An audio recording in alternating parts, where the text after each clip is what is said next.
So tiger is back और मुझे लगता है ये टाइगर 3 का लास्ट टीजर है।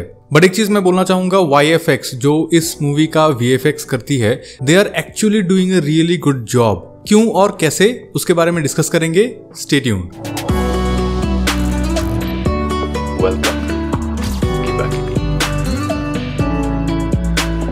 सबसे पहले तो मुझे ये एक चीज अच्छी लग रही है कि YRF वाले ना, जो पहला निकला था टीजर उसको नाम दिया था टाइगर का मैसेज, दूसरे वाले को टाइगर 3 ट्रेलर, इस वाले को दिया टाइगर इज बैक। मतलब टीजर है ट्रेलर है, क्या फर्क पड़ता है? At the end of the day marketing ही तो है। एनीवे, ये जो टीजर है इसको मैं टीजर ही बोल रहा हूँ।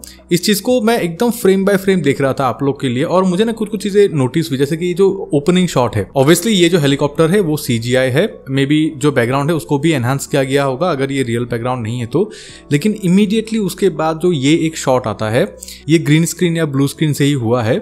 लेकिन यहाँ पे ना, मतलब मुझे ये जैसे कि देखिए, मैं हमेशा बोलता हूँ कि क्रोमा बहुत ट्रिकी होता है, और क्रोमा को अच्छे से करने के लिए ना आपको अंडरस्टैंडिंग की बहुत जरूरत होती है, specially with a character like this, जहां पे इमरान हाशमी के ऐसे बाल उड़ रहे हैं। And you can only imagine कि ये कितना ट्रिकी हो सकता है। जो लोग काम करते हैं ना इस फील्ड में उनको पता है। और यहाँ पे आप लाइटिंग को देखिए, ये जो लाइटिंग है, मैं हमेशा बोलता हूँ ना कि फ्लैट लाइटिंग और जो एक्चुअल प्रॉपर लाइटिंग होता है, आप इस लाइटिंग को देखिए। ये लाइटिंग का मतलब होता है कॉन्फिडेंस एंड प्लानिंग। उनको पता था हम लोग सीन को कैसा दिखाएंगे, कहाँ से लाइटिंग होगा, कहाँ से एक्सपोजर होगा, सब कुछ उनको पहले से पता था। उसके हिसाब से उन्होंने किया। और अगर आप लोगों ने बैडएस रवि कुमार का ट्रेलर देखा था, उस ट्रेलर के बैकग्राउंड में मैंने बोला था, उस ट्रेलर का आप लाइटिंग देखिए। कोई कन्विक्शन नहीं, कोई कॉन्फिडेंस ही नहीं कि हम लोग कहाँ पे क्या करेंगे। ये लाइटिंग कब होता है पता है? जब ना मेकर्स बोलते हैं कि अरे पोस्ट में देख लेंगे हम लोग, और ये लाइटिंग तब होता है जब एवरीथिंग इज प्लान्ड। और ये पोस्ट में देख लेंगे वाला एटीट्यूड अगर बैकफायर करता है तो क्या होता है वो हम सबको पता है। न्याय के हाथों होकर रहेगा न्याय का सर्वनाश।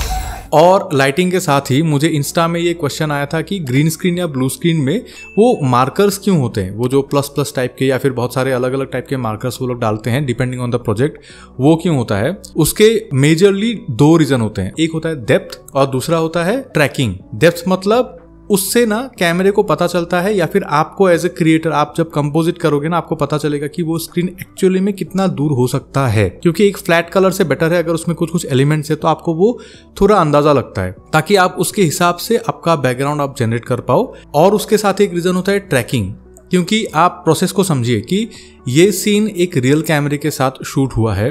अभी आप 3D में जब पीछे के बैकग्राउंड को बनाओगे तो आपको इस रियल कैमरे के हिसाब से जो 3D कैमरा होगा उसको ट्रैक करना पड़ेगा। मतलब 3D कैमरा और रियल कैमरे को एग्जैक्टली सेम पोजीशन में मूव होना पड़ेगा, तभी जो पैरेलैक्स है ना वो प्रॉपर काम करेगा। और ये जो पैरेलैक्स का इशू है, ये मैंने पहले भी बोला था, ट्रांसफॉर्मर्स मूवीज में बहुत होता है। If you know where to look तो आपको वो दिखेगा। In fact kingdom of the planet of the apes जो ट्रेलर निकला था, देखिए these movies are very good in VFX, लेकिन कभी कभी कुछ कुछ चीजें होती है ना जो नहीं हो पाता है। जैसे कि अगर आप ओपनिंग सीन को ही दिखोगे Kingdom of the planet of the Apes के, यहाँ पे देखिए, यहाँ पे वो पैरेलैक्स का इशू है, यहाँ पे वो ट्रैकिंग का इशू है, और इसका बहुत सारा रीजन हो सकता है। कैरेक्टर मूवमेंट हो सकता है, कुछ भी हो सकता है। ये स्टोरी को उतना हैम्पर नहीं करता है, but if you want to learn, if you want to know, if you want to observe, तब ये सारी चीजें ना बहुत काम में आती है।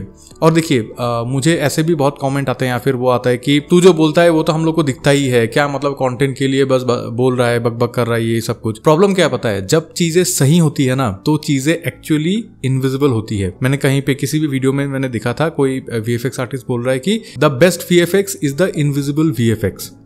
अभी देखिए मैं आप लोग को ना एक क्लिप दिखाऊंगा, ये मुझे रिसेंटली मिला था, किसी मूवी का है। यहाँ पे आप देखिए, यहाँ पे गोली चलती है, गोली इज 3D ऑब्वियसली। देखिए ऑन ए बेस लेवल, मतलब अगर आप ग्राउंड लेवल पे देखोगे, बेसिक लेवल पे देखोगे, then everything is right in this ना। वो गोली आ रहा है, गोली में फोकस है, पीछे ब्लर हो रहा है, गोली के पीछे थोड़ा सा एनिमेशन होना चाहिए, सब कुछ हो रहा है, बट कुछ तो गलत है इसमें, राइट? कुछ तो गलत है, और वो फिननेस नहीं है करके हम लोग को वो दिख रहा है कि अरे कुछ तो गलत है। क्या गलत है पता है? पीछे के प्लेट का जो ट्रैकिंग है और जो गोली के कैमरे का ट्रैकिंग है ना, वो दोनों सही से नहीं हुआ है, इसीलिए वो पैरेलैक्स काम नहीं कर रहा है, वो ना ऐसा मूव कर रहा है गोली और पीछे का। और उसी के साथ ही ये अल्ट्रा स्लोमो शॉट होना चाहिए, लेकिन पीछे का जो क्लिप है वो रेगुलर स्पीड पे चल रहा है। तो ये प्रॉब्लम यहाँ पे दिख रहा है करके आप लोग को पता चलेगा, यहाँ पे अच्छे से हुआ है करके आपको पता नहीं चलेगा। और यही क्रोमा और ट्रैकिंग के बारे में जब हम लोग बात कर रहे हैं तो भाईजान का एक शॉट आता है बाइक चलाते हुए, तो ऑफकोर्स ये एक एलिमेंट है, ये कोई स्टंट एलिफेंट होगा, उसको बाद में यहाँ पे कंपोज किया गया है, लेकिन ये भाईजान ही है। इतना क्लोजअप है, ग्रीन स्क्रीन है, मतलब ये भाईजान नहीं किया है।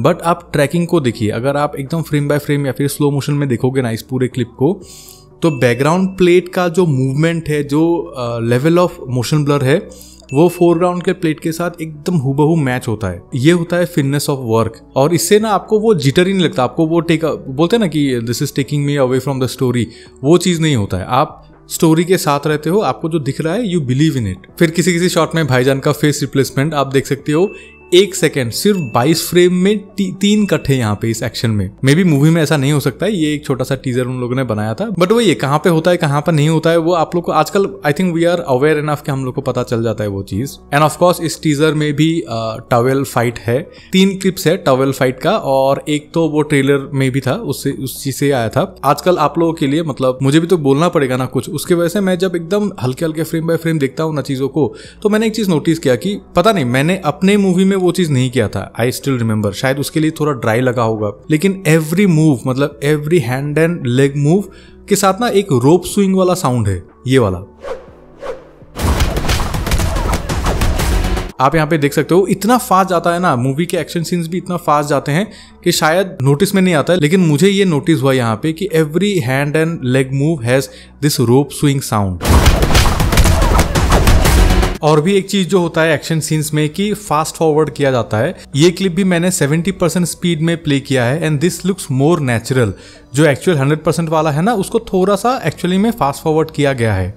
ऑफ कोर्स इससे इम्पैक्ट जितना एक्चुअली में है उससे ज़्यादा फील होता है, but I actually learn something. मुझे ये ट्राई करके देखना पड़ेगा। वो जो रोप स्विंग वाला साउंड है, बेसिकली मैं वूश वाला साउंड है, होता है ना वू वू, वैसा वाला मैंने साउंड यूज किया था, लेकिन ये रोप स्विंग वाला मैंने यूज नहीं किया था। मे बी थोड़ा बेटर हो जाए एडिट, क्या पता। लेकिन जैसे मैंने अपने टॉवेल फाइट वाले वीडियो में बोला था कि YRF knows what to show and why to show. कितनी बार टेक्निक्स के बारे में बात करता हूँ कि किसी शॉट को दिखाने के लिए स्टोरी बोर्ड, कितना शॉट डिवीजन, क्या वो, मैं इतनी सारी चीजों के बारे में बोलता हूँ। लेकिन अगर स्क्रीन में टॉवेल फाइट चल रहा है तो सारे टेक्निक को ना आप ऐसे हेलीकॉप्टर से फेंक दो, क्योंकि अगर टॉवेल फाइट में हाई किक है तो कैमरा तो नीचे ही जाएगा। बट वहां पे भी जो मैजिक हो रहा है ना, वो इमेजिनेशन से ही हो रहा है। वो लोग बिना दिखाए आपके इमेजिनेशन को आपके अगेंस्ट या फिर आपके फॉर यूज कर रहे हैं, आपको जो जैसे भी सोचना है इस चीज को। और इस चीज के बारे में अगर आपको डिटेल में देखना है तो मेरा ये वाला वीडियो देखिए। उस वीडियो में मैंने और भी ज्यादा डिटेल में इन्हीं सारी चीजों के बारे में बात करी है।